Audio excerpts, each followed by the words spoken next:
Yaani tunapozungumza mahusiano yako na Mungu, sio kanisani. Mahusiano yako na Mungu ni nyumbani, kazini kwako, kwenye simu yako.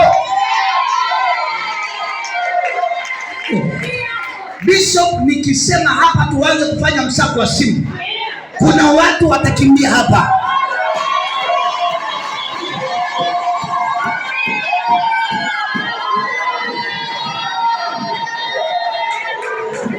Haleluya.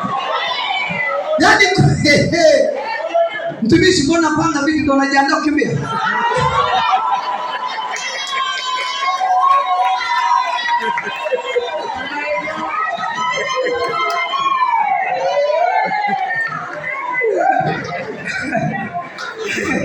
Bwana Yesu asifiwe sana. Siku moja nikafanya ziara ya kushtukiza kanisani kwangu. Kaambia mwanangu, hebu nisaidie simu yako, nataka niweke biti hapa.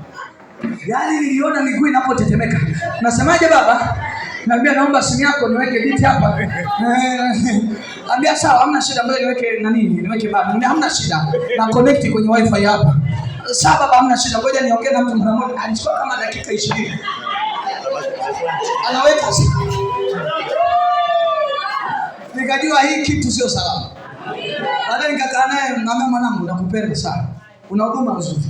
Nikusaidie kitu kimoja. Usikubali kumuita mwanaume baby na kati sio mume wako. Usikubali kumuita mwanaume sweet na kati sio wako. Acha hizo sweet ziende kwenye sweet zako.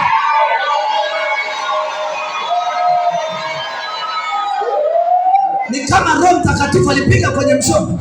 Akasema, baba, naomba tu niombee kwa sababu ni yeye tu alinifuata. Swala la kukufuata ni lingine. Kwa nini wewe ukakubali kumfuata? Kwa nini ulikubali kumfuata? Unaweza ukakataa, ambia sitaki. Hii haikubaliki. Namba unaipiga, hii namba imefungiwa. Wadada, Bwana Yesu asifiwe. Sikiliza. Mimi naenda hivyo hivyo. Sikiliza. Na wachungaji mnisikie. Baada mimi nahubiri kote kote. Bwana asifiwe sana. Na wachungaji mnisikie. Iko hivi. Jamani, tunapozungumzia washerati, master key, mlango huko kwa mwanamke. Hata usipopiga makofi wewe imepita mpaka mbinguni. Naomba kuuliza. Anayeoa ni nani? Si mwanaume? Anayechumbia ni nani? Si mwanaume? Kule duniani anasema anayetongoza ni si mwanaume? Si amekuja kwako. Wewe una mamlaka ya kukataa ama kukubali. Kwisha bana. Unajua vijana leo hawajaokoka. Unajua wanatongoza hoja. Alikutongoza nani? Unajua mimi nataka fulani yule. Ushapita naye. Wewe ulimruhusu apite. Shetani alinipitia. Mlienda wapi? Mlikuwa mnaenda wapi? Haleluya. Sikiliza. Biblia inasema kwamba naliona katika pembe za viwanja, nikamwona mwanamke aliyevaa mavazi ya kikahaba. Hiyo pigo la kwanza.